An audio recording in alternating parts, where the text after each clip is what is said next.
অবিবাহিত যুবক ঘরের দেয়ালে দেখবেন খালি নায়িকাদের ছবি, টলিউড হলিউড বলিউড যা আছে সব নায়িকাদের ছবি দিয়ে সাজানো আছে। ঘুমানোর আগে নায়িকাদের চেহারার দিকে তাকায় আর বলে, হারি এরকম একটা বউ যদি পাইতাম জীবনটা ধন্য হয়ে যেত। ঘুমের ঘরে দেখে নায়িকার বুকের ওপর, কথা কোন ঠিক কিনা? যুবক আছে না? এখনকার যুবকেরা হলো স্মার্ট, বাপ রে বাপ। আগে চিঠি লিখতো মানুষ, প্রেম করতো, ভয় পাইতো। এই চিঠি মায়ের হাতে পড়ে না নির হাতে না মেয়েটার হাতে, ভয় পাইতো। আর এখন ডাইরেক্ট খালি SMS চলতেছে, সারা রাত জায়গা জায়গা, কথা কন। এখনকার যুবকের আপডেট হয়ে গেছে। কলেজে পড়তে গেছে, বান্ধবীর চেহারাটা মলিন হয়ে গেছে, বলে তোমার চেহারা মলিন দেখলে ভালো লাগে না, তুমি দাঁড়াও আমি একটা কচি ডাব নিয়ে আসি।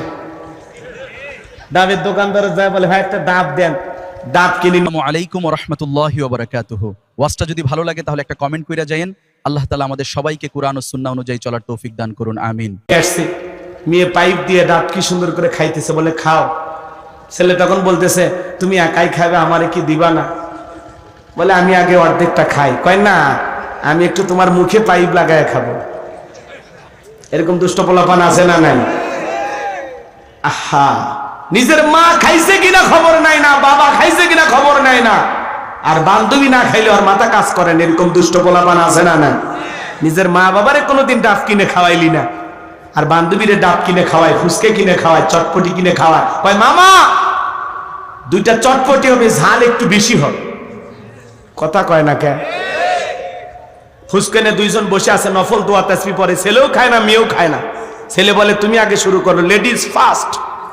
তখন বলতেছে না, তুমি কষ্ট করে নিয়ে আসলে তুমি বিল দিবে, খামাখা আমি কেন আগে খাবো, কথা কয় নাকি? মেয়েরা কি বিল দেয়? ছেলেদের পকেট খালি করে, কথা কন ঠিক কিনা? আর রাগ করতেছেন না? থাক এগুলো নাই বা বলি, কষ্ট হচ্ছে আপনাদের। এই যুব সমাজ নষ্ট হয়ে গেছে বাজার, এদেরকে একটু পরিবর্তন করা লাগবে। কার ফুসকার বিল দেয়? কার ফুসকার বিল দাও? এই ফুসকা চটপটি যদি নিজের বউরে খাওয়াইতা, কোন স্বামী যদি তার স্ত্রীর মুখে এক লোকমা খাবার তুলে খাওয়ায়, আল্লাহ রাস্তায় সদকা করলে যে সব, স্বামীর আমল নামায় আল্লাহ তাআলা সেই সব লিখে দেয়। আর আপনি ফুসকানে বসে আছেন বান্ধবীকে নিয়ে, মেয়ে বলে তুমি আগে খাও না, কয় আমি আগে না, তুমি আগে খাও। মেয়ে তখন বলতেছে এত কষ্ট করে সময় বের করে আসলাম, যদি তুমি তোমার হাত দিয়ে আমার একটু উঠায় খাওয়াও, তুলে খাওয়াইলে কি যে খুশি হব। ছেলে কয় কলিজায় লাগছে রে, কথা কয় না কেন? এখন বান্ধবীকে নিজের হাতে তুলে খাওয়াচ্ছে। আজকে যুব সমাজের চরিত্র নষ্ট করার জন্য মূল যে অস্ত্র, তার নাম হলো মোবাইল। যুব সমাজকে নষ্ট করে দিয়েছে, কথা কন ঠিক না? সারা রাত জায়গা জায়গা জানালা দরজা লাগাইয়া একা একা কম্বলের ভিতরে, ল্যাপের ভিতরে সারা রাত জায়গা মোবাইলে উল্টা পাল্টা ভিডিও দেখে। মা বাবা যখন দরজায় নক করে, এই রুবেল এই ভিতরে কি হয় রে, তখন বলে বাংলাদেশের স্বাধীনতার যুদ্ধ হয়েছে 1971 সালে, বর্তমানে ডক্টর ইউনূস ব্যাংককে সফরে আছে। মানে বই পড়া ভান করে, পত্রিকা পড়ার ভান করে, কথা কন ঠিক কিনা? পিতামাতা চলে যায়, আবারও মোবাইলে কথা কন, কথা কন। দেশে মোবাইল আইছে, চিঠি বন্ধ হইয়াছে, দিওয়ানা বানাইছে, পোলা মাইয়ার মনের কথা ভাসে বাতাসে। ও দেখো পোলা ফানের মন বাদা ফেসবুকে, এখন মোবাইলে চ্যাটিং কইরা কাটায় সারাক্ষণ। এই মোবাইল পাইয়া দেখো মদনের মাইয়া, এই মোবাইল পাইয়া দেখো মদনের মাইয়া কি কাণ্ড ঘটাইছে। স্বামী সংসার রাইখা নাকি পলাইয়া গেছে, সে যে স্বামী সন্তান রাইখা নাকি পালাইয়া গেছে। দুই বাচ্চার মা, চার বাচ্চার মা পরকে প্রেম করে আরেকটা ছেলের হাত ধরে পালিয়ে যায়। যে নারী স্বামী রেখে সন্তান রেখে আরেকটা পর পুরুষের হাত ধরে পালিয়ে যায়, ওটা নারী না, ওটা পাশানি ডাইনি, বিশ্বাসঘাতক নারী। কেমনে পারলা মা, কেমনে পারলা বোন, স্বামী রেখে সন্তান রেখে আরেকটা ছেলের হাত ধরতে কেমনে পারো, কথা কন না কে? স্বামী রাইখা সন্তান রাইখা আরেকটা পর পুরুষের হাত ধরে, এরকম আছে না নাই? এই পরকীয়ার অভিশাপে হাজারো পরিবার ধ্বংস হয়ে যাচ্ছে, কথা বলেন না কেন? যুবকদের দোষ নাই, কথা কন। এই ছেলে, এই তোমাদেরকে বলছি, তোমার স্ত্রীর সাথে যদি কেউ পরকীয়া প্রেম করে মাইনে নেবা? অনেকে কথা বলে না, ভালোবাসা মানে ভাগাভাগি করবেন, একটু কথা বলেন। কি খারাপ লাগে? বাস্তবতা একটু তুলে ধরা দরকার আছে না নাই? তোমার স্ত্রীর সাথে পরকীয়া প্রেম করলে মানবা না, তোমার মা বোনের সাথে যদি কেউ পরকীয়া প্রেম করে মানবা না। তুমি যেই নারীর সাথে পরকীয়া প্রেম করো ওই নারীও কারো না কারো স্ত্রী, কারো না কারো মা, কারো না কারো মেয়ে। একটু কি বিবেকে বাধা দেয় না? কত স্বামী পরিত্যক্তা নারী আছে, কত বিধবা নারী আছে, 2-3টা বাচ্চার মা, যা বিয়ে কর, কথা কয় না কেন? কত গরিব পরিবারে মেয়েটা যুবতী হয়েছে, বিয়ে দিতে পারে না, যাও বিয়ে করো, কথা কর। ওই জায়গায় যাবে না, স্বামী আছে, সন্তান আছে, সেই দিকে তোমার নজর যায়। আল্লাহ যুবকদের চরিত্র হেফাজত করা তৌফিক দান করুন। জোরে বলুন আমিন, একটু জোরে বলুন আমিন। পায়ে হাত দিয়ে অনুরোধ করি, সমস্ত পরকীয়া প্রেম থেকে, অবৈধ প্রেম ভালোবাসা থেকে আল্লাহ যুব সমাজকে হেদায়েত দান করুক। জোরে বলুন আমিন। তরুণীদেরকে আল্লাহ হেদায়েত দান করুক। একটু জোরে বলুন আমিন। ওদেশে টিকটক আসিয়া সব গেল বাসিয়া, সিদ্দিক সোরা নায়ক হইছে আইডি খুলিয়া, হিরো আলম নায়ক হইছে আইডি খুলিয়া। এই মোবাইলে হাই কি জাদু আছে ভাই, পোলা পান বই যাচ্ছে, পড়ালেখা তুইলা রাখছে সপ্তম আকাশে। এখন আর পড়াশোনা নাই, অটো পাস, কিন্তু যে অটো পাস দেবে সেই মানুষটাই নাই। অতএব আবারও পড়া শুরু করো, কথা কয়।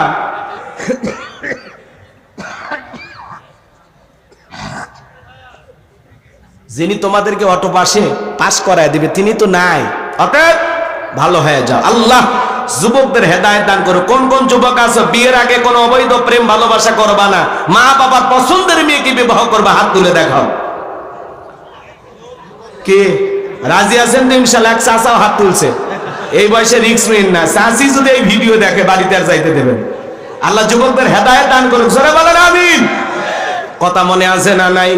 এ বাজান গো আমার, যে কথা আমি বলতে চাচ্ছিলাম, বাদশা ডেকে বলে শোনেন, আমি স্বপ্নে কি দেখেছি স্বপ্নের কথাও বলতে হবে, স্বপ্নের ব্যাখ্যাও বলতে হবে। জনগণ ডেকে বলে বাদশা এটা তো আমাদের পক্ষে বলা সম্ভব নয়। বাদশা ডেকে বলে কেন, তোমরা নাকি গায়েব জানো? বলেন তো বাজান, আল্লাহ ছাড়া দুনিয়ার কোনো মানুষকে গায়েব জানে? গায়েবের ইলম আছে কার কাছে? আমাদের সমাজে কিছু ভণ্ড পীর বের হয়, ওরা বলে আমরা গায়েব জানি, আলিফ লাম মিম, এগুলোর অর্থ কোনো আলেম ওলামা জানে না, আমরা জানি। যেই পীর সাহেব বলবে আমি গায়েব জানি, ওরে নিয়ে যাবেন অন্ধকার রুমের ভিতরে, আচ্ছা তারে পিটাবেন, পিটায় বলবেন গায়েবী মার দিলাম, কারো কাছে বলবি না, বললে ধ্বংস হয়ে যাবি। আল্লাহ ছাড়া দুনিয়ার কোনো মানুষ গায়েব জানে না। কি কথা ক্লিয়ার না ভেজাল আছে? মনে থাকবে তো ইনশাআল্লাহ? আমার ভাইয়েরা দিল দিয়ে কথাগুলো বোঝার চেষ্টা করেন।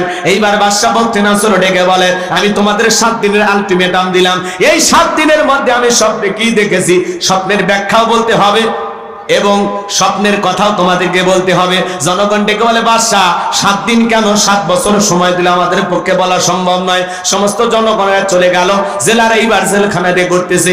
আল্লাহ নবী দানিয়েল ডেকে বলে জেলার দেখে মনে হয় টেনশনে আছেন। সমস্ত ঘটনা খুলে বলার পরে আল্লাহ নবী ডেকে বলে জেলার তুমি তোমার বাদশার কানে খবর পৌঁছায় দাও, তোমার বাদশা স্বপ্নে কি দেখেছে আর এই স্বপ্নের ব্যাখ্যা কি হবে, দুইটাই আমার জানা আছে। জোরে কোন মারহাবা।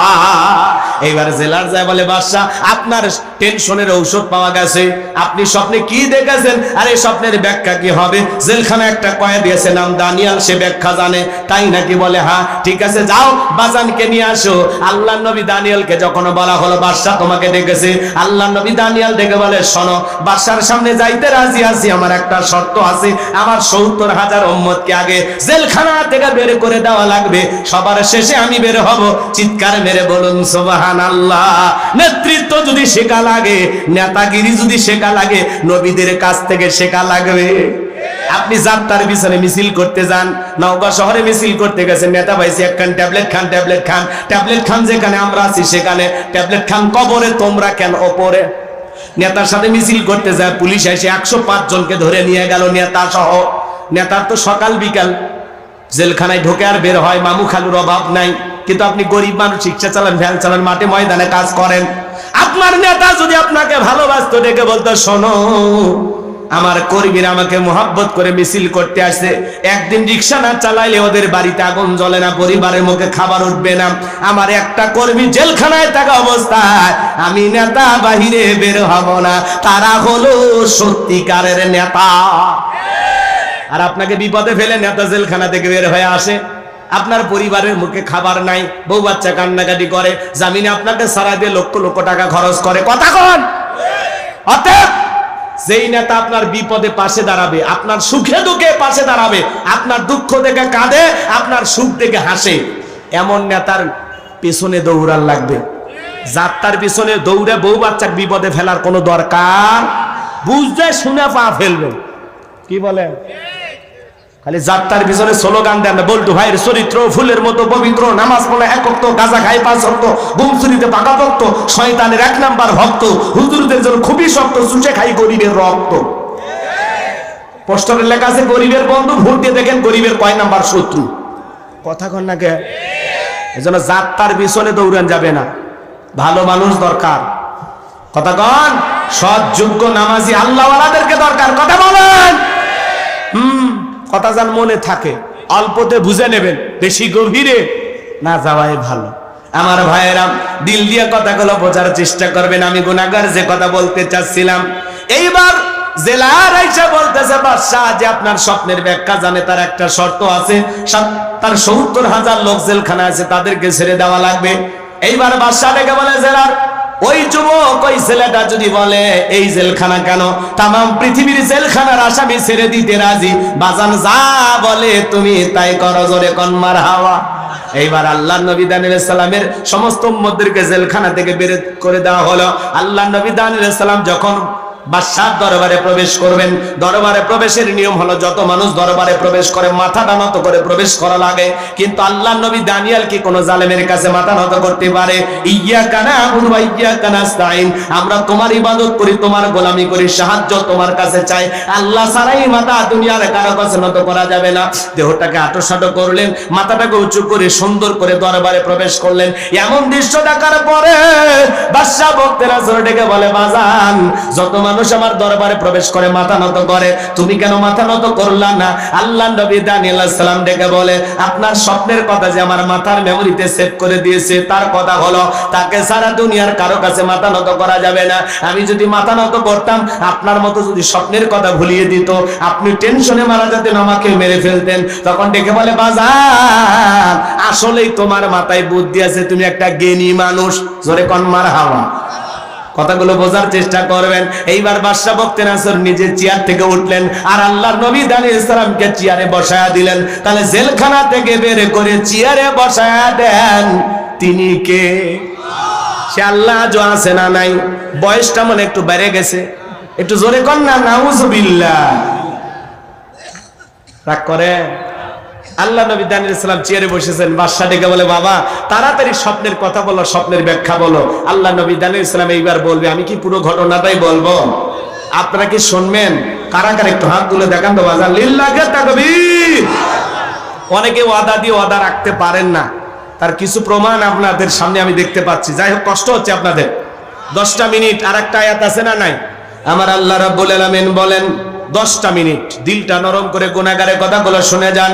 আমার আল্লাহ বলেন, আল্লাযী খালাকাল মাউতা ওয়াল হায়াতা লিয়াবলুয়াকুম আইয়ুকুম আহসানু আমালা ওয়া হুয়াল আজিজুল গফুর।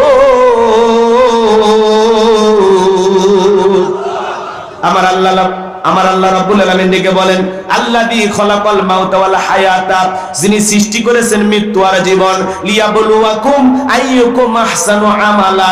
আমার আল্লাহ ডেকে বলেন, আমি পরীক্ষা করে দেখব আমলের দিক দিয়ে কার আমল কত বেশি উত্তম, কার আমল কত বেশি সুন্দর।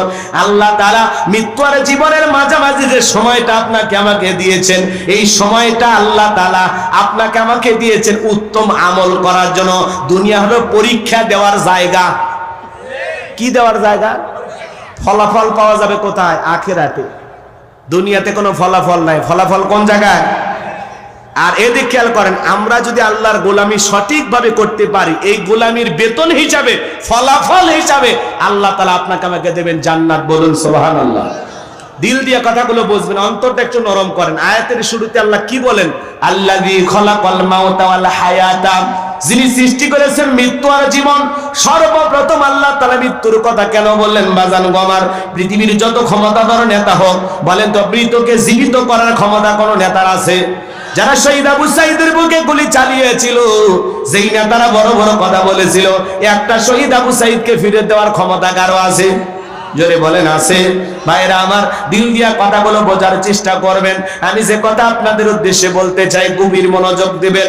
আল্লাযী খালাকাল মাউতা ওয়াল হায়াতা, যিনি সৃষ্টি করেছেন মৃত্যু আর জীবন, সর্বপ্রথম আল্লাহ তাআলা মৃত্যুর কথা কেন বলেন বাজান? এই দুনিয়াতে আসার একটা সিরিয়াল আছে, যাওয়ার কিন্তু কোনো সিরিয়াল নাই। দাদা আসছে, দাদার পরে বাবা আসছে, বাবার পরে আমি আসলাম, আমার পরে আমার সন্তানেরা আসলো।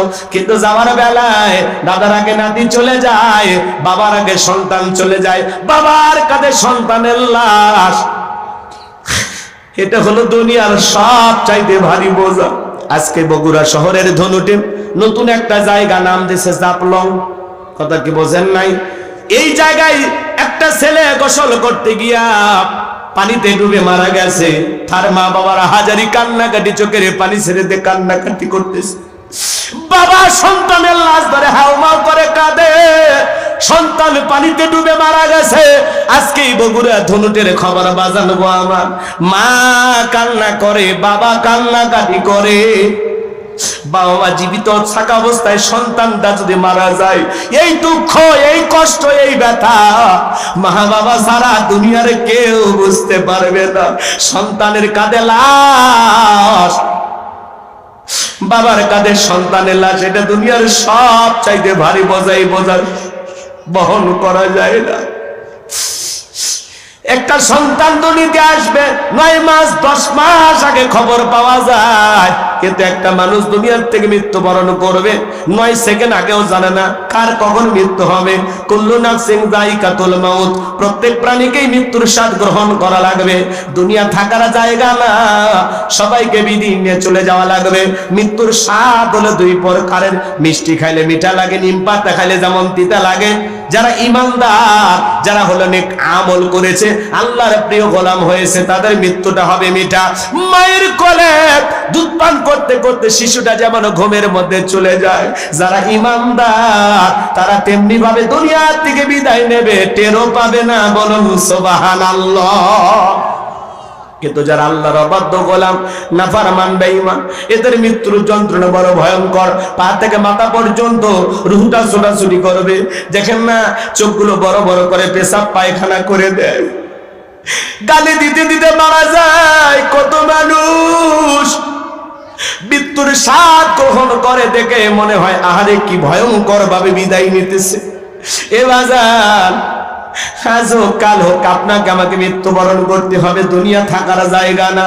হে যুবক, আল্লাহ তাআলা বলেন আইনামা তাকুনু ইদরিকুমুল মাউত ওয়ালাউ কুনতুম ফি বুরুজিম মুশাইয়াদা। সূরা নিসার ৭৮ নম্বর আয়াত। আল্লাহ ডেকে বলেন, যেখানে থাকো, যে অবস্থায় থাকো, মৃত্যু তোমাদেরকে ধরবেই। মৃত্যু থেকে পালানোর কোনো রাস্তা খোলা নাই। আল্লাহ নবী ইদ্রিস আলাইহিস সালামকে জিজ্ঞাসা করা হয়েছিল, ও আল্লাহ নবী ইদ্রিস, মৃত্যুর যন্ত্রণা আপনার কাছে কেমন মনে হয়েছে? আল্লাহ নবী ইদ্রিস আলাইহিস সালাম ডেকে বলেন, জ্যান্ত ছাগলের গা থেকে চামড়া খসাইলে ছাগলের যেমন কষ্ট হয়, মৃত্যুর যন্ত্রণা আমার কাছে তেমনি কষ্টকর মনে হয়েছে। আমার ভাইরা, মৃত্যুর যন্ত্রণা কত ভয়ঙ্কর, কত কঠিন। বিশ্ব নবীর ইন্তেকালের সময় ফাতেমা চোখের পানি ছেড়ে দিয়ে কান্না করেন। নবী আমার ডেকে বলে, মা ফাতেমা, তোমার চোখের পানি আমার সহ্য হয় না, মা তোমার কানটা আমার মুখের কাছে লাগায় দাও। নবীজি ফিস ফিস করে কি যেন বললেন, হযরতে ফাতেমার কান্না বন্ধ হয়ে গেল। আম্মা জান আয়েশা জিজ্ঞাসা করেন, ও আমার মেয়ে ফাতেমা, তোমার আব্বা জানি কি এমন বলেছে মা, যার কারণে তোমার কান্না বন্ধ হয়ে গেল? হযরতে ফাতেমা ডেকে বলেন, আম্মা জান, আমার বাবা বলেছেন, বাবার ইন্তিকালের পরে সর্বপ্রথম বাবার সাথে আমার সাক্ষাৎ হবে। জিবরাইল আসলেন, নবীকে সালাম দিলেন, আসসালামু আলাইকুম ইয়া রাসূলুল্লাহ, ইয়া হাবিবাল্লাহ। হুজুর, আল্লাহ তাআলা আপনার শরীরের অবস্থা জানতে চেয়েছেন। আল্লাহ জানার পরে জানতে চায়, নবী আমার ডেকে বলে জিবরাইল আগের চাইতে অনেকটা ভালো আছি আলহামদুলিল্লাহ। কিছুক্ষণ পরে আসমান থেকে জিবরাইল আবার আসলেন, ডেকে বলে নবী গো আসমান থেকে আজকে আমি একা আসি নাই, আর একজন ফেরেশতা এসেছেন যার নাম হলো মালাকুল মউত, আপনার অনুমতির অপেক্ষায় দাঁড়িয়ে আছেন। নবী আমার অনুমতি দিলেন, মালাকুল মউত ভিতরে প্রবেশ করলেন, নবীকে সালাম দিলেন, ডেকে বলেন নবী গো আপনি যদি অনুমতি দেন তাহলে আপনার রূহটা বের করব, আর আপনি যদি অনুমতি না দেন তাহলে আমি ফেরত চলে যাব। আমার আল্লাহ ডেকে বলেছেন যতদিন আমার বন্ধুর মনে চাই ততদিন আমার বন্ধু দুনিয়ার জমিনে থাকবে। ও নবী আপনি যদি অনুমতি দেন তাহলে আপনার রূহটা আমি বের করব। বিশ্ব নবী ডেকে বলে মালাকুল মউত আর কি কোনোদিন আসবা না? বলে আবারও আসবো যেদিন আল্লাহ তাআলা আমাকে পাঠাবেন। নবী আমার ডেকে বলে মালাকুল মউত আর আসতে হবে না, তুমি তোমার দায়িত্ব পালন করতে পারো। এইবার নবীর রূহটা বের করার জন্য যখন মালাকুল মউত বুকের উপরে দুটো হাত রেখে দিয়েছে, নবী আমার ডেকে বলে মালাকুল মউত রে আর সহ্য করতে পারি না, তাড়াতাড়ি আমার বুকের উপর থেকে হাতটা সরায়া নাও।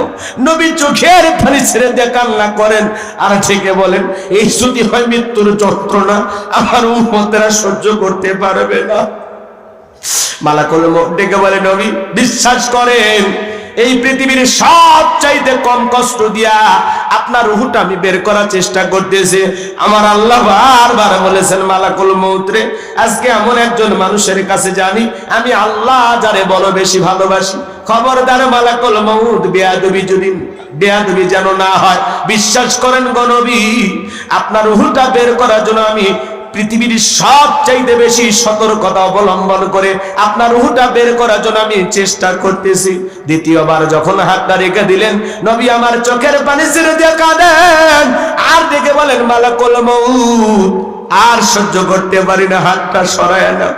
এই যদি হয় মৃত্যুর যন্ত্রণা আমার উম্মতেরা সহ্য করতে পারবে না। মৃত্যুর আগে উম্মতের কথা বলে না, বলুন সুবহানাল্লাহ। ডেকে বলে মালাকুল মউত আমারে ওয়াদা দাও আমার উম্মতের রূহটা বের করার সময় কষ্ট দিবা না। ডেকে বলে নবী আপনার উম্মতের মধ্যে যারা আপনার আদর্শ মোতাবেক চলবে, ও নবী আল্লাহর বিধান মোতাবেক চলবে যারা হবে নেককার মুমিন মুত্তাকি, কথা দিলাম গো নবী তাদের রূহটা বের করার সময় ইহসান করব, তাদের কম কষ্ট দিয়ে আমি রূহটা বের করার চেষ্টা করব। নবী আমার ডেকে বলে মালাকুল মউত যখন তুমি আমার বুকের উপরে হাত রেখে দিয়েছো মনে হয় উহুদ পাহাড়টা আমার বুকের উপরে চেপে ধরা হয়েছে। এইবার তৃতীয়বার যখন হাতটা রেখে দিলেন নবীজির রূহটা যখন বের হয়ে যাবেন মৃত্যুর সময় নবী কয়েকটি কথা বললেন উম্মতের উদ্দেশ্যে বলে গেলেন আমার উম্মতেরা আসসালাত আসসালাত, আমার উম্মতেরা নামাজ নামাজ। নবীজির রূহটা বের হয়ে যাচ্ছে ওই সময়ও উম্মতদেরকে বলে গেলেন আসসালাত আসসালাত আসসালাত, আমার উম্মতেরা নামাজ নামাজ নামাজ নামাজ। নবীর জীবনের শেষ কথাটাকে আমরা আমল করতে পারবো? আজকের মাহফিল থেকে কারা কারা আছেন যে হুজুর আজকে থেকে ওয়াদা দিলাম জীবনে কোনোদিন 5 ওয়াক্ত নামাজ আর ছাড়বো না? কারা কারা হাত তুলে ওয়াদা দেন? নামাজ পড়বেন তো ইনশাআল্লাহ? আল্লাহ আমাদের সবাইকে 5 ওয়াক্ত নামাজি বানায় দেন। জোরে বলেন আমিন, আর একটু জোরে বলুন আমিন। হাত নামান ভাইয়েরা আমার, এই দুনিয়া থাকার জায়গা না। বাল তুসিরুনাল হায়াতাদ দুনিয়া ওয়াল আখিরাতু খায়রুন ওয়া বাকা। তোমরা দুনিয়ার জীবনকে প্রাধান্য দিচ্ছ অথচ আখিরাতের জিন্দেগিগুলো চিরস্থায়ী। যেই জীবনের শুরু আছে শেষ নাই, এই দুনিয়ার জীবন আজ হোক কাল হোক শেষ হয়ে যাবে। আমরা বেঁচে আছি এটাই অস্বাভাবিক, মৃত্যু হবে এটাই স্বাভাবিক। দুনিয়াতে কেউ থাকবে না, সবাইকে যেতে হবে। দুনিয়া থাকার জায়গা না। বিল্ডিং আমানত যতই করেন, যতই টাকার মালিক হন, যমুনা গ্রুপের মালিক বিদায় নিয়েছে, আপনাকে আমাকে বিদায় নিতে হবে। এমপি মন্ত্রী মারা যায়, রাজা বাদশাহ মারা যায়, আপনাকে আমাকে যেতে হবে। দুনিয়া থাকার জায়গা না। সবার জন্য একই কাপড়ের কাপড়, সবার জন্য 3.5 হাত ঘর। কথা বলেন ঠিক কিনা? দুনিয়া থাকতে পারবেন না। কার জন্য এত ইনকাম করতেছেন, কার জন্য এত টাকা পয়সা, কিসের বাহাদুরি, সব শেষ হয়ে যাবে। কথা বলেন ঠিক কিনা? আজকে মরলে কালকে 2 দিন, পরের দিন কেউ কাঁদবে না। যাদের জন্য করলা কামাই, মরলে তারা চিনবে না। আজকে মরলে কালকে 2 দিন, পরের দিন কেউ কাঁদবে না। যাদের জন্য করলা কামাই, মরলে তারা চিনবে না। থাকতে সময় করো আমল, ঈমান করো খাঁটি। তোমার আমার শেষ ঠিকানা 3.5 হাত মাটি। তোমার আমার শেষ ঠিকানা 3.5 হাত মাটি। আজকে দুনিয়ার লোভে পড়ে খেলতাম আশায় ব্যস্ত থাকি। আহারে, বাজারে যায়, আজান হয়, কিছু মানুষ মসজিদে যায়, আর আমরা দুনিয়ার বাজার নিয়ে ব্যস্ত থাকি। মসজিদ আজান হয়, কিছু মানুষ মসজিদে ঢোকে, আর আমরা দুনিয়ার ক্ষেত খামার নিয়ে ব্যস্ত হয়ে থাকি। কথা বলে না কেন? আর করেন? জাহান্নামে যারা যাবে ওদেরকে জিজ্ঞাসা করা হবে, আদিল মুজরিমিন মা সালাকাকুম ফি সাকর, কোন অপরাধে সাকর নামক জাহান্নামে এসেছো? ওরা বলবে ক্বালু লাম নাকু মিনাল মুসাল্লিন, মুসল্লি ছিলাম না, নামাজ পড়তাম না। আজান হয়েছে কানে শুনি, মসজিদে যেতে পারি না। আজান শুনে যদি আপনি আমি মসজিদে না যেতে পারি, এই ঈমান আপনাকে আমাকে জান্নাতে নিয়ে যেতে পারে না। কথা বলেন না কেন? অনেকেরই খারাপ লাগতেছে, ওয়াজ লম্বা হয়ে গেলে অনেকের কষ্ট হয়। 1টা 2টা আসি হুজুর, হ্যাঁ, আবেগ বেশি, কষ্ট হচ্ছে। বলেন তো বাজান, যেতে হবে না? এই যে এই জায়গায় বসে আছেন, এখান থেকে বাড়ি পর্যন্ত পৌঁছাইতে পারবেন, গ্যারান্টি আছে? এই যে আমি যে কথা বলতেছি, আগামীকালকের মাহফিলে যেতে পারবো, কথা বলতে পারবো, এই গ্যারান্টি আছে? নাকের ডোগায় মৃত্যু, চোখের পলকটা ফেললাম, দ্বিতীয়বার পলকটা ফেলার আল্লাহ তাআলা তৌফিক দিলে দিতেও পারে, না তো হঠাৎ করে মৃত্যু চলে। কত দুর্ঘটনা দেখেন না, মানুষটা রাস্তায় দাঁড়িয়েছে, আহারে আর একটা গাড়ি এসে মেরে দিল, লোকটা ভাবেনি যে আমি এই জায়গায় দাঁড়িয়েছি, এখানে আমার মৃত্যু হবে। বলেন, এগুলো ঘটনা দেখতেছেন না আপনারা? সিসি ক্যামেরায় দেখতেছেন। আর এক হোটেলে আল্লাহর বান্দা খাবার অর্ডার করেছে, খাবারে টেবিলে খাবারও পৌঁছে গেছে, এখন শুধু চামচটা দিয়ে মুখে তুলবে, ওই সময় মৃত্যুর কোলে ঢুলে পড়লো। এটাই তো মৃত্যু, এটাই তো জীবন, এভাবেই তো চলে যেতে হবে। কথা বলে ঠিক কিনা? বলার সময় পাবেন না, বলার সময় পাবেন না, সংসার গোছানোর সময় পাবেন না। মাঠে বসে আছেন, ওখানে মৃত্যু হতে পারে, হাটে গেছেন, ওখানে মৃত্যু হতে পারে। কত মানুষ দেখেন না, মসজিদে নামাজ পড়তে গেছে, আল্লাহর বান্দার ফিরতে পারেনি, কি সুন্দর মৃত্যু। আবার কত মানুষ যাত্রার প্যান্ডেলে গেছে, নর্তকীর নাচ দেখতে, ওখানে মৃত্যু হয়ে গেছে। ওই 2 মৃত্যু কি সমান নাকি? কথা বলেন না কেন? এই যে কোরআনের মাহফিলে কথা শুনতেছেন, এই জায়গায় যদি মৃত্যু হয়ে যায়, আর যাত্রার প্যান্ডেলে যাত্রা গান শুনতে যায় যদি মৃত্যু হয়, 2 মৃত্যু কি সমান? আহা, মৃত্যুটা যেন ভালো হয়। যেদিন আমরা চলে যাব, আল্লাহ যেন দিনটা ভালো দেয়, আমরা যেন মৃত্যুর প্রস্তুতি গ্রহণ করতে পারি।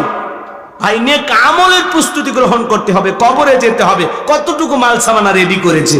আপনি যদি 7 দিনের জন্য কক্সবাজারে যান, আপনার একটা ব্যাগ থাকে, ওই ব্যাগের ভিতরে প্রয়োজনে কাপড় থাকে, মোবাইল, চার্জার, অনেক কিছু থাকে, টাকা পয়সা যা যা প্রয়োজন সব নিচ্ছেন।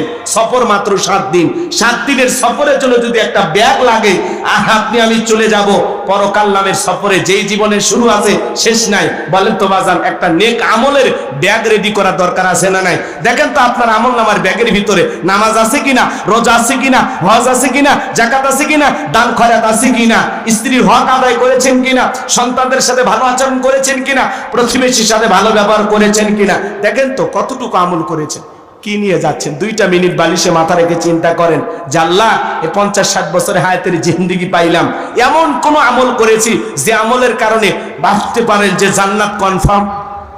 বলতে পারবেন? বুকে হাত দিয়ে বলতে পারবেন এমন কোন নামাজ আছে যেই 2 রাকাত নামাজ আপনাকে জান্নাত পর্যন্ত পৌঁছায় দেবে? এমন নামাজ আছে? এমন কোন সিজদা দিয়েছেন যে সিজদাটা আল্লাহর দরবারে কবুল হয়েছে? বলতে পারবো?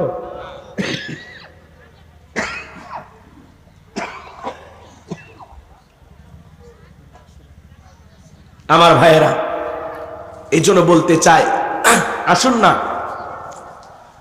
আজকে কি বার? কথা কয় না, আজকে বার শুক্রবার।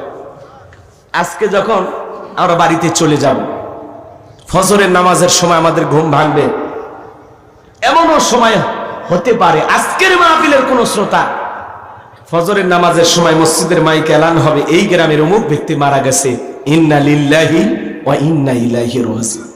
গত বছর এই মাহফিলের শ্রোতা ছিল, আজকে কবরে শুয়ে আছে। কথা বলেন না কেন? এটাই তো জীবন। দুনিয়া থাকতে দেবে না, স্বার্থের দুনিয়া কেউ কাউকে জায়গা দেবে না। দুনিয়াতে থাকার কোনো সুযোগ নাই, সবাইকে যেতে হবে। আপনি যেদিন মৃত্যুবরণ করবেন ওই দিনও আপনার লাশটা রেখে মানুষ খাওয়া দাওয়া করবে। আপনি যেদিন মারা যাবেন ওই দিন আপনার স্ত্রী খাবার খাবে, আপনার সন্তান খাবার খাবে।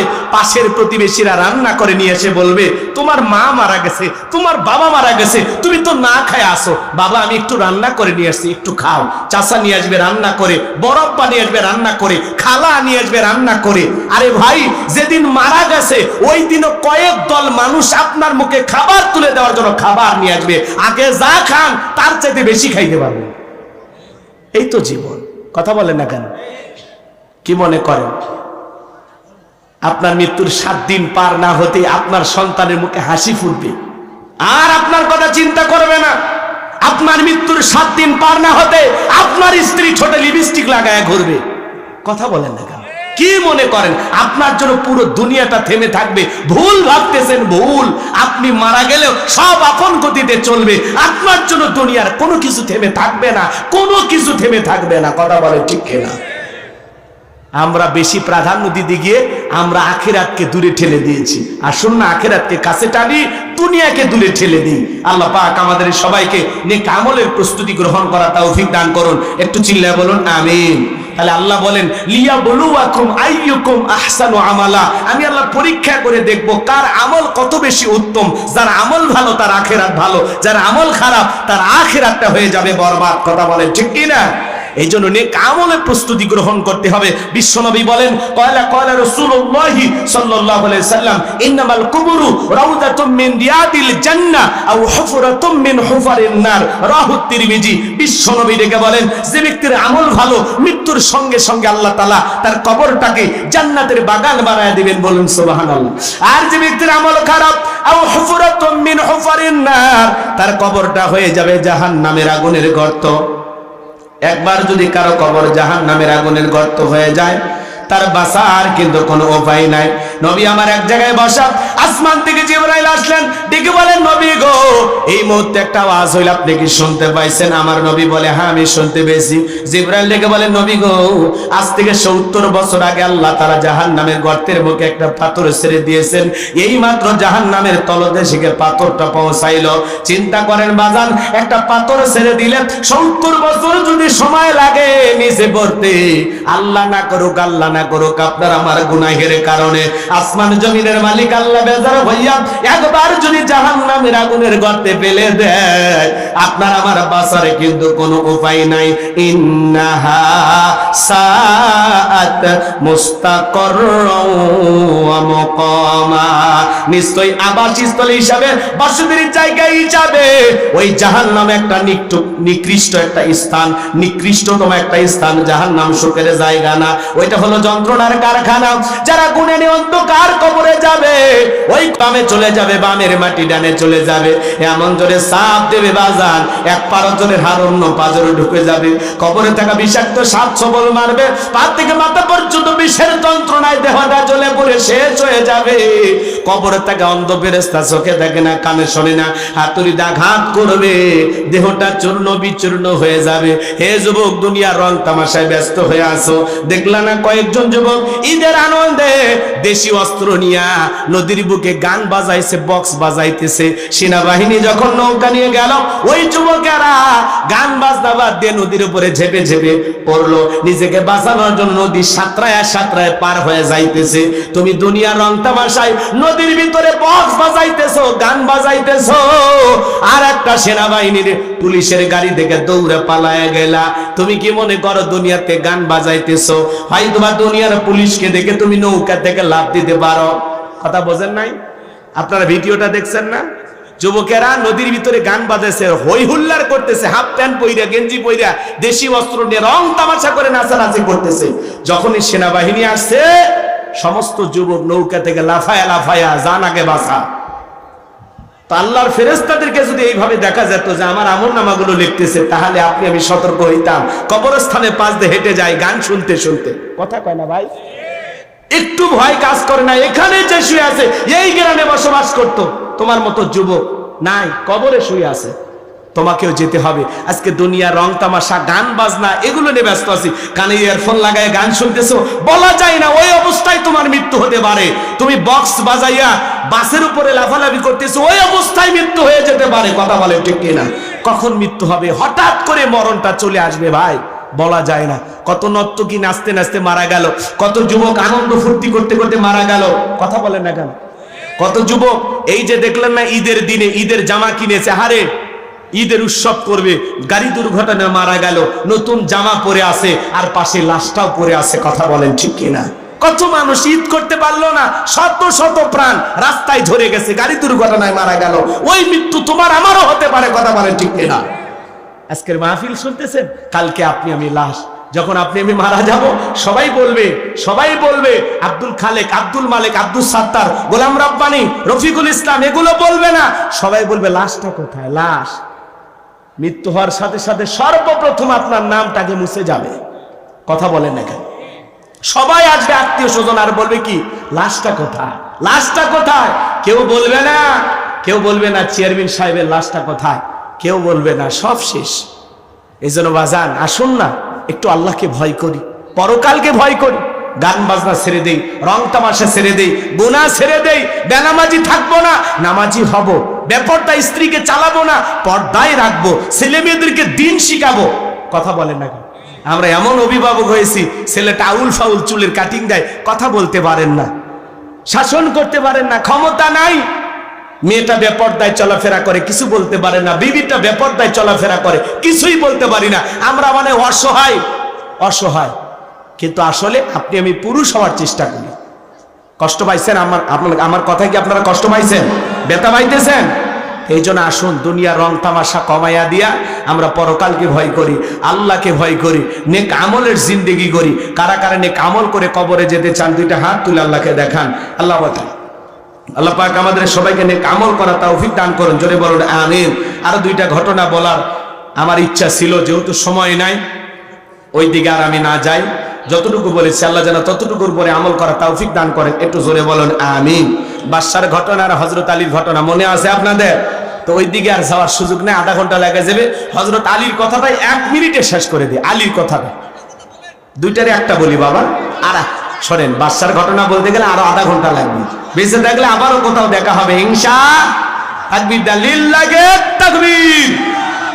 মা বোন যারা শুনতেছেন, মা আপনাদের কাছে আমার অনুরোধ, 4টি আমল করবেন। 1 নাম্বার হলো নামাজ, 2 নাম্বার রোজা, 3 নাম্বার ফরজ পর্দা, 4 নাম্বার স্বামীর খেদমত। এই 4টে আমলেই 8টা জান্নাতের দরজা খোলা। কথা বলেন ঠিক কিনা? আল্লাহ যেন মা বোনদেরকে আমল করা তৌফিক দান করেন। একটু জোরে বলেন আমিন। হযরত আলী রাদিয়াল্লাহু তাআলা ডেকে বলেন, এই মক্কার মুআবির আমর, তোর যদি সাহস থাকে দাগটা পার হয়ে দেখা, 1 পা সামনে আসে 3 পা পিছনে যায়। এমত অবস্থায় হযরত আলী তাকায় দেখে আমরের কাঁধে থাকা তরবারি আল্লাহ তাআলা কাঠের তক্তা বানায় দিয়েছে। বলুন সুবহানাল্লাহ। কি হইছে? তাহলে শক্তি কমলো না বাড়লো? শক্তি বেড়ে গেল। 1 পা সামনে আসে 3 পা পিছনে যায়, 1 পা সামনে আসে 3 পা পিছনে যায়। এরকম করতে করতে যখন দাগ বরাবর আসছে, হযরত আলী, এদিকে খেয়াল করেন, হযরত আলী শুধুমাত্র কাঁধ বরাবর তরবারি ঠেকাইছে।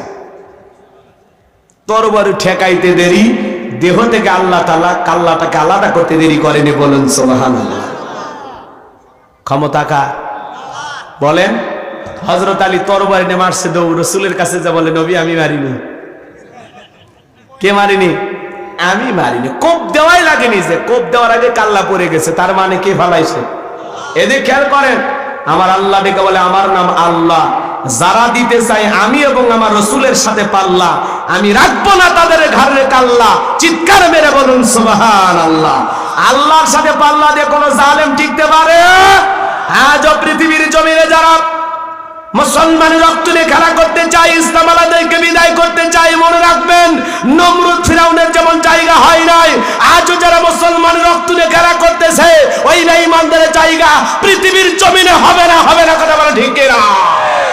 ওদের জায়গা হবে না, আল্লাহ ওদেরকে বিদায় করবে।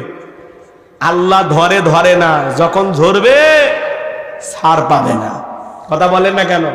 আল্লাহ ধরাটা বড় কঠিন। আল্লাহ পাক যেন আমাদের সবাইকে সঠিক বুঝদান করেন। খাঁটি ঈমানদার মুমিন মুত্তাকি হয়ে কবরে যাওয়ার তৌফিক দান করেন। যতটুকু কথা বলেছি একটি কথা হলেও যেন আল্লাহ আমাদেরকে আমল করার তৌফিক দান করেন। ওয়া আখিরি দাওয়ানা আনিল হামদুলিল্লাহি রাব্বিল আলামিন। সকলেই দরুদ ইব্রাহিম পড়ুন। আল্লাহুম্মা সাল্লি আলা মুহাম্মাদ ওয়া আলা আলি মুহাম্মাদ কামা সাল্লাইতা আলা ইব্রাহিম ওয়া আলা আলি ইব্রাহিম ইন্নাকা হামিদুম মাজিদ।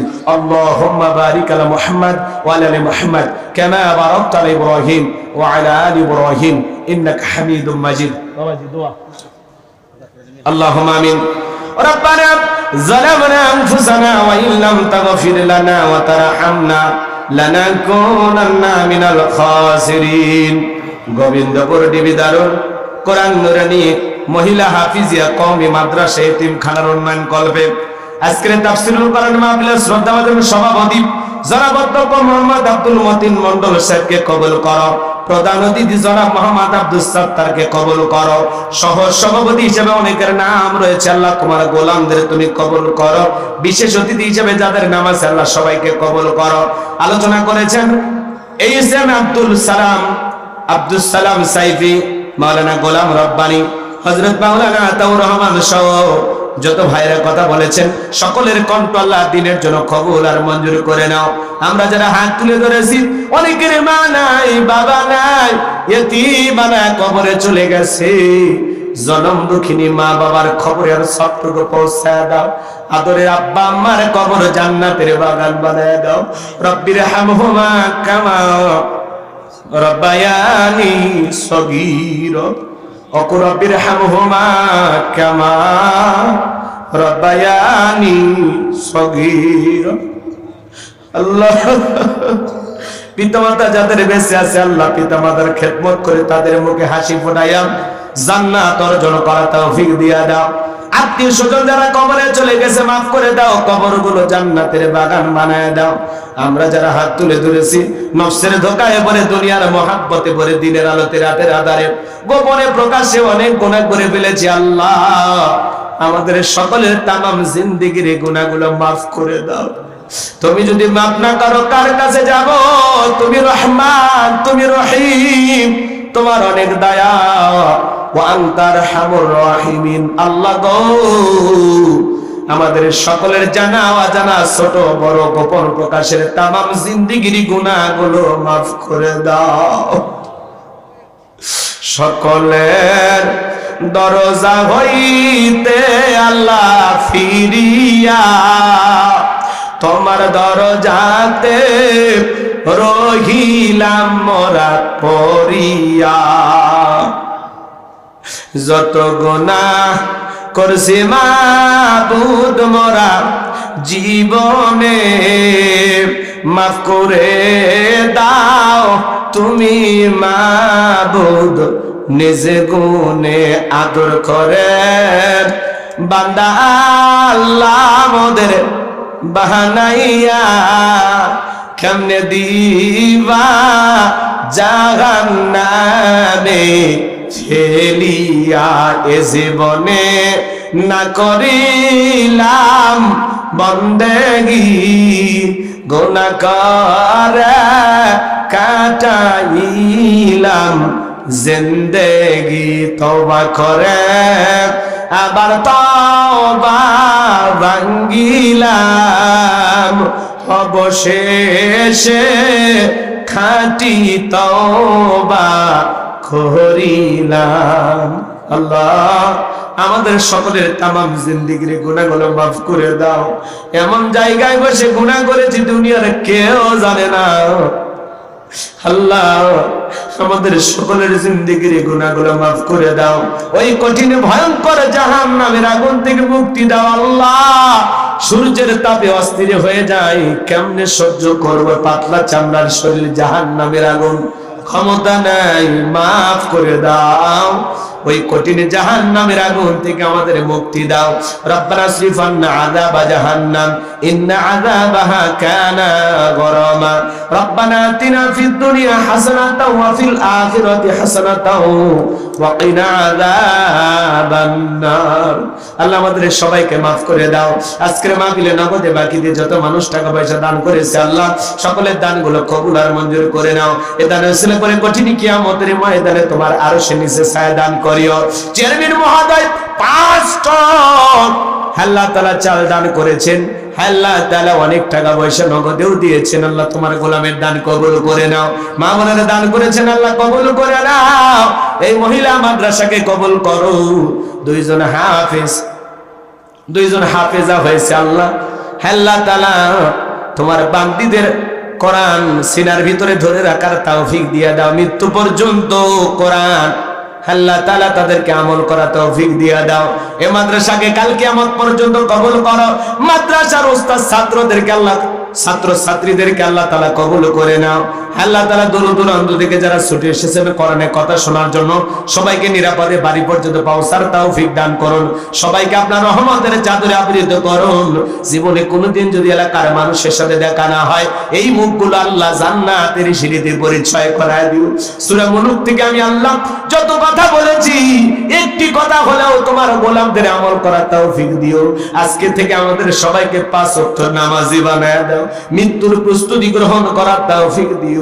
আল্লাহ হঠাৎ করে যেতে হবে, দুনিয়াতে থাকতে পারবো না, দুনিয়া থাকার জায়গা না। বড় ভয় লাগে। সকালে মৃত্যু হবে না সন্ধ্যায় মৃত্যু হবে জানি না, কোন বাচ্চারের পাশ রেডি হয়ে আছে জানি না, কোন দোকানে কাপড়টা পৌঁছে গেছে জানি না গো মালিক। যেই মাসে মরণ দিবা মাসটা যেন রমজান মাস হয়, যেই দিনে মরণ দিবার দিনটা যেন জুমার দিন হয়। নামাজের সিজদারত অবস্থায় মৃত্যু দিও, কোরআন পড়তে পড়তে মৃত্যু দিও। ইসলামকে প্রতিষ্ঠিত করার জন্য রাজপথে জীবনটা বিলানোর তৌফিক দিও। তামাম পৃথিবীর মুসলিম উম্মাহকে হেফাজত করো। ফিলিস্তিনের মুসলমানদেরকে বিজয় দাও। বাংলাদেশের মসজিদ মাদ্রাসা কবুল করো। হক্কানি উলামা ইকরামদের কবুল করো। এই জমিনকে কোরআন আর ইসলামের জন্য কবুল করো। একটা বার দেখতে চাই কোরআনটা দেশটা চললে কেমন দেখা যায়। আল্লাহ দেশি বিদেশি সকল ষড়যন্ত্রের হাত থেকে আমাদের প্রিয় মাতৃভূমি বাংলাদেশকে আল্লাহ হেফাজত করো। আমার গোলাম রব্বানী ভাইকে আল্লাহ কবুল করে নাও। আমার ভাগিনা আতিককে কবুল করো। আমার আব্দুর রহিম ভাইকে আল্লাহ কবুল করো। আল্লাহ মিডিয়ার ভাইদেরকে কথাগুলো সঠিকভাবে প্রচার করার তৌফিক দিয়ে দাও। যারা উল্টাপাল্টা ছবি লাগায়, উল্টাপাল্টা থাম্বনেল ব্যবহার করে, এই সমস্ত মিডিয়ার ভাইদেরকে আল্লাহ তুমি হেদায়েত দান করো। হায় রব্বুল আলামিন, আজকের মাহফিলে যত মানুষ হাত তুলেছে আল্লাহ, তাকায়া দেখো, দাড়ি পাকা মুরব্বীরা হাত তুলেছে, আলেম ওলামা হাত তুলেছে, তরুণ যুবকেরা হাত তুলেছে, পর্দানিশী মা বোনেরা হাত তুলেছে। যার হাত দোকানা পছন্দ হয় সে হাতের বদলতে আজকের দোয়াকে কবুল আর মঞ্জুর করে নাও। আমার ড্রাইভার ভাইকে আল্লাহ তুমি কবুল করে নাও। সুবহান রাব্বিকা রাব্বিল ইজ্জাতি আম্মা ইয়াসিফুন ওয়া সালামুন আলাল মুরসালিন আলহামদুলিল্লাহি রাব্বিল আলামিন। মৃত্যুর সময় দয়ার নবীর চাঁদ মুখখানা দেখতে দেখতে আমাদের জবানে জারি করে দিও লা ইলাহা ইল্লাল্লাহু মুহাম্মাদুর রাসূলুল্লাহ।